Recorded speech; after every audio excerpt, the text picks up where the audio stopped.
This is a very interesting story, and I want to start with the very simple idea of a Prime Minister who sets up a sovereign wealth fund. How did he come to be doing this? Because it's not the sort of thing we usually hear about Prime Ministers.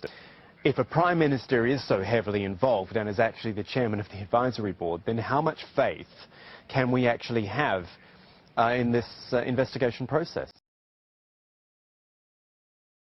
The journal says that they have seen, direct links of $700 million back to the Prime Minister's own personal bank accounts. And that's not enough to get rid of UMNO and how it's going right now with Najib.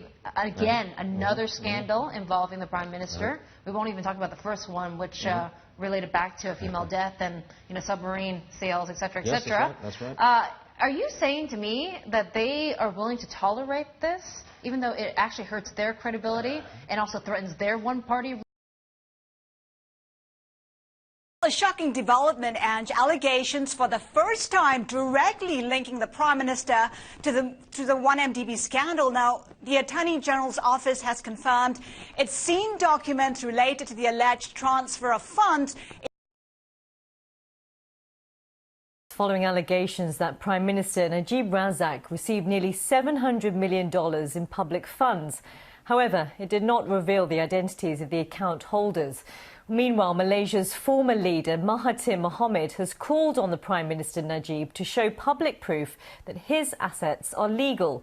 Speaking to the BBC, Mr Mahathir accused the Prime Minister of having what he called a lavish lifestyle, which has been closely scrutinised in the local press.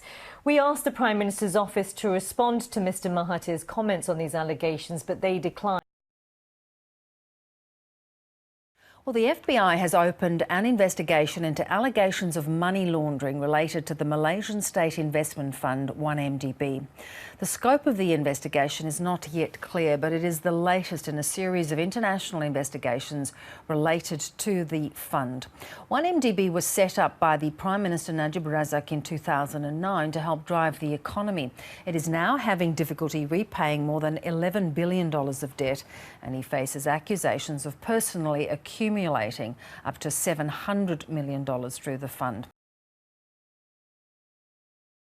Malaysian Prime Minister Najib Razak could be facing criminal charges over allegations that nearly $700 million were channeled from state funds to his personal bank accounts. CCTV's Yang Zhao has the detail. 5 years after it was set up, One Malaysia Development Berhad, or 1MDB, has turned into a political and financial minefield, one that's threatening the Malaysian political establishment and the national economy. As investigations gather pace, the opposition continues to demand answers from the Prime Minister, and the Special Task Force itself is coming under scrutiny. Malaysia's 1MDB is under intense scrutiny as investigators look into the troubled state investment fund. The country's Prime Minister Najib Razak is trying to contain the fallout from the investigations linking him to 1MDB.